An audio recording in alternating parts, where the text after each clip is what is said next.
在重庆奉节新隆镇的群山腹地里，有一座三峡夔门的孪生兄弟汉夔门，两面400多米高的巨型绝壁，如同天门般拔地而起。穿过云层，在天坑的底部还隐藏着炊烟袅袅的世外桃源。在崖壁环抱的村落里，一座座青瓦土屋倚着千年梯田，走进村落，像是闯入了一卷活着的农耕图鉴。而在悬崖的一侧，一口千年悬棺正悬挂在迷宫河的悬崖峭壁上，棺木在云雾中若隐若现。而让大家最好奇的是，在巨大山门的后面到底是什么样子的？今天我们就一起走进重庆奉节汉夔门，一起探究一番。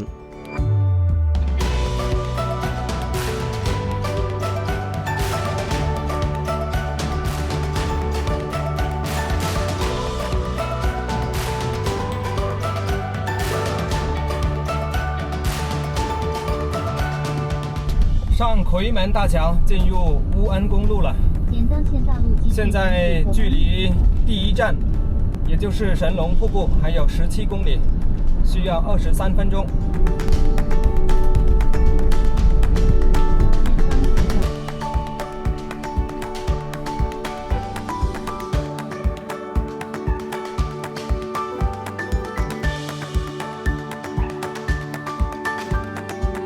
这里就是神龙瀑布了，只可惜今天瀑布没有水啊。那么在怎样子的时候才会有水下来呢？比方说前2天连续下了大雨，那么就可以看到瀑布有水下来了。那么这个神龙瀑布呢，它是有2个洞会有水出来，一个呢是在这里，一个在下面。所以说这个瀑布要有缘人才可以看得到。那么今天没有这个缘分了。在这一块石头的后方呢，还刻着一首诗呢，是唐代杜甫写的《八阵图》，叫“功盖3分国，名成八阵图。江流石不转，遗恨失吞吴”。在这一棵树的下方呢，还刻着一首诗，这一首是李白写的，叫做《八女词》。八水急如箭，八船去炎飞。10月30里，郎行几岁归？今天没有看到神龙瀑布，有一点小遗憾，那就去下一个目的地汉夔门。从神龙瀑布这里出发到汉夔门，还有28公里，需要38分钟。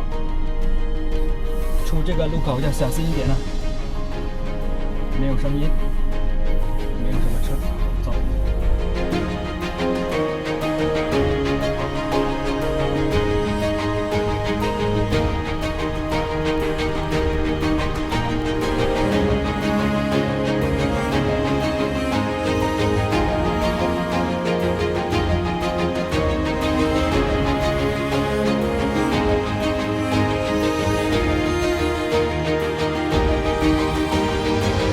来到这个天坑下方了，在这个农家乐里面先吃一个面，等一下再去逛夔门。这里还有一栋这样的房子呢，夯土墙的老房子。你们是哪个省的？我们是广东的。广东？对，专门过来这里自驾游。是的。来看一看这个汉夔门。那一般早上6、7点钟有没有雾？没得。也没有。没得，要下雨才有。要下雨才有。下雨才有。天气预报说今天晚上会有雨。青菜鸡蛋面。这个是教头。你们叫教头啊，教头。这个豆腐乳也是自己做的。自己做的。你像我们那些菜都是官儿弄的。这教头好吃。甜甜的。刚刚那位大哥告诉我说还要继续往前走，大概过了2个弯之后呢，就可以把车子开到夔门附近。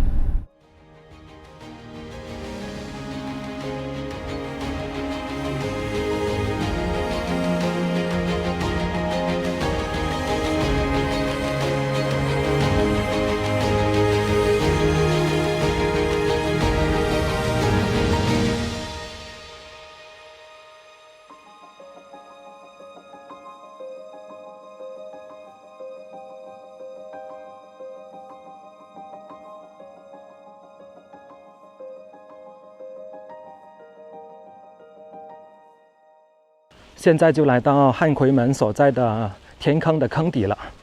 那么下面这个村子呢是叫做罗家堡村，看得出来啊，整个村子呢还是被开发过。像这些房子啊，看起来还比较新。这个房子还是挺有意思啊，上面的通廊啊，看起来挺宽的。这间里面呢是圈养家禽。大哥，请问一下，能不能走到那个奎门？走这些。可以走得过去对吧？啊。哦，好的好的，谢谢啊。看来我得走快点了，因为突然间下起了小雨了，毛毛雨。这里就是汉奎门了，因为在奉节啊，长江上呢是有一个奎门嘛，那个奎门呢也是一个非常著名的景点，也是10块钱人民币的景色嘛。但是这里呢，由于下面呢没有水，所以叫做汉奎门。但是实际上看这里的景色，一点都不比奎门逊色。站在这个天坑的中间，环视一周，看看这里的山形地貌，都是悬崖峭壁啊。在这个方向，上方呢还有一个观景平台。明天我们继续往恩施方向走，就会经过这个观景平台了。这下面呢是种着一些苞谷。这边的地形呢相对缓一点，然后回到这边呢又是悬崖峭壁了。继续往奎门这个方向走。这下面有一位大爷啊在搭木架，这里还养着几只鸡呢。这才是真正的走地鸡啊！这是一棵银杏树，叶子相当漂亮啊，像是蝴蝶一样啊。过来这位大爷家看一看哦。看来这个房子啊，也是后期被景区稍微修整过，墙还是这种夯土墙，但是呢要工整很多了。因为这个全部是搞的乡村振兴。这个瓦是在重庆拿来的。哦，瓦重新铺过。对的。哦，难怪看起来很工整哈。哦，那看起来有没有看起来还是有蛮漂亮。对，这个墙壁是不是也刷过什么漆啊？为什么看起来很反光？这个墙是我们原来官打的土墙。土墙。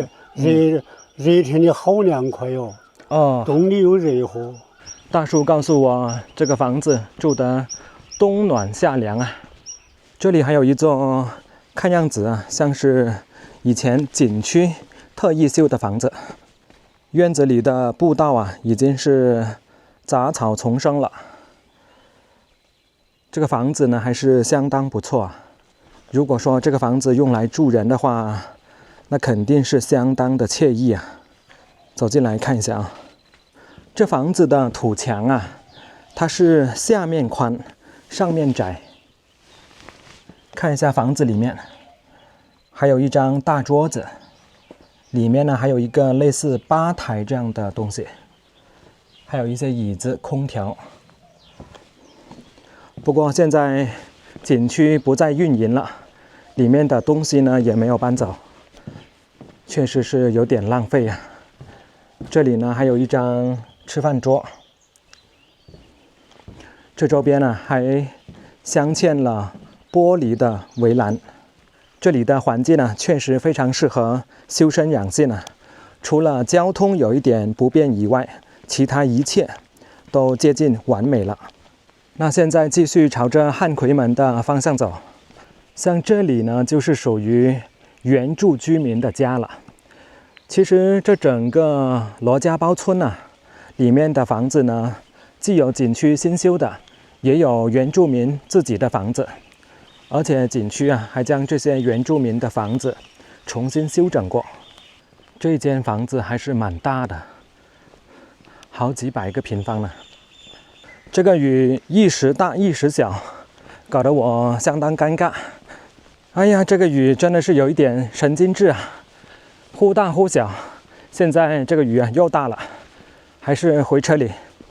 刚刚跟下面的一位大叔聊了一下，其实下面呢是有一条栈道，是可以直接通往下面的瀑布。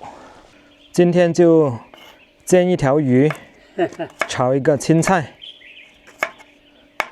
切点大蒜，等一下炒青菜用。大叔，这里年纪超过80的有多少个？啊，这里哦，多得很。啊看来这里山清水秀，空气好哈、啊，哈哈，工厂在这里住健康。啊是。煎一条青花鱼，撒一点胡椒粉、黑胡椒，加点盐，反过来。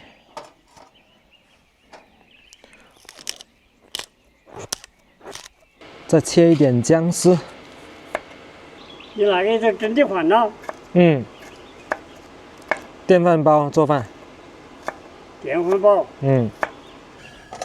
可以起锅烧油了。先煎鱼，等一下再炒菜。把锅先烧热，先撒一点点油，让这个油在锅底均匀一下。把火关了，再撒一点油，热锅冷油，可以了。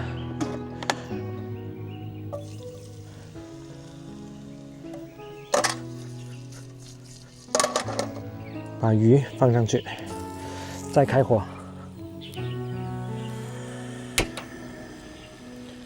转为小火，这样就不粘了。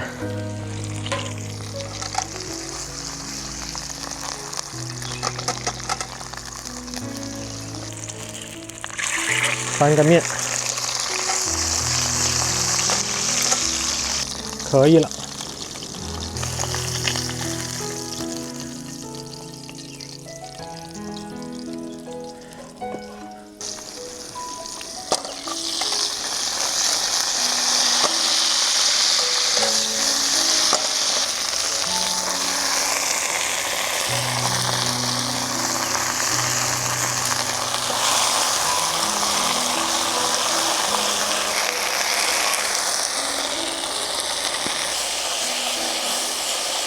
搞定了。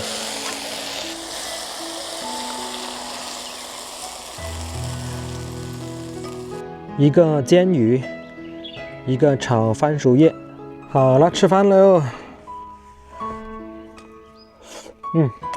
可以。这番薯叶有点老了，特别是这个梗啊。这个鱼还不错。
早上起来，这里确实有一种仙气飘飘的感觉，而且呢，空气也是非常清新，像是世外桃源。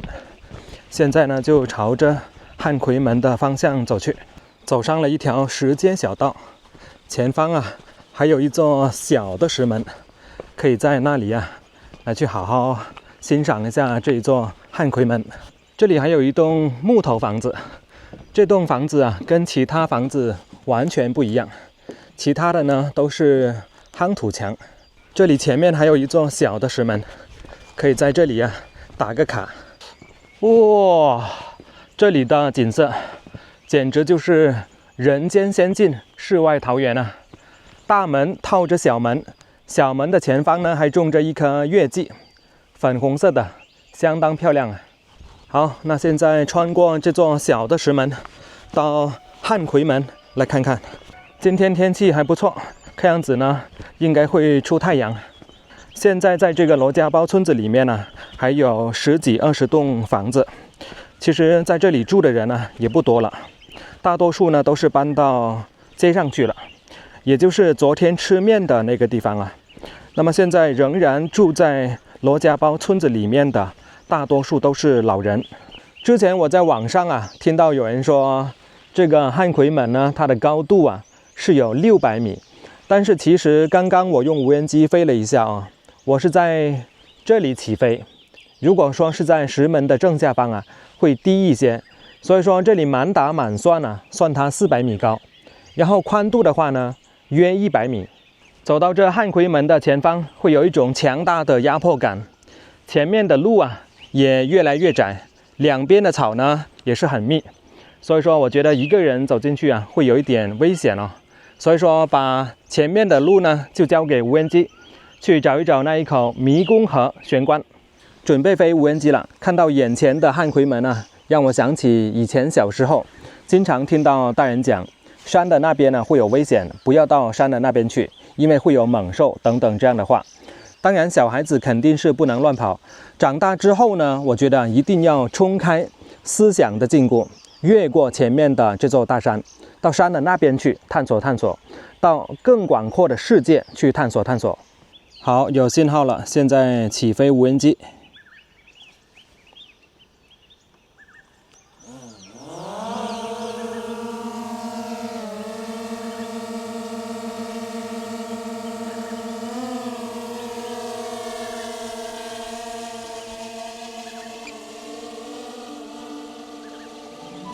那现在先去找那一口迷宫河玄关，应该是在右边的这一块悬崖峭壁上，但应该不会在太高的地方。其实过了这道石门之后呢，前方啊还有瀑布。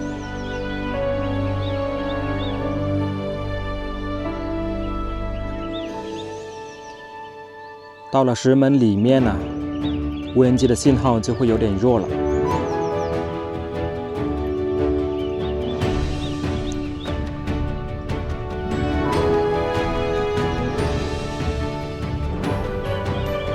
对，就是在这一面山壁上。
Thank you.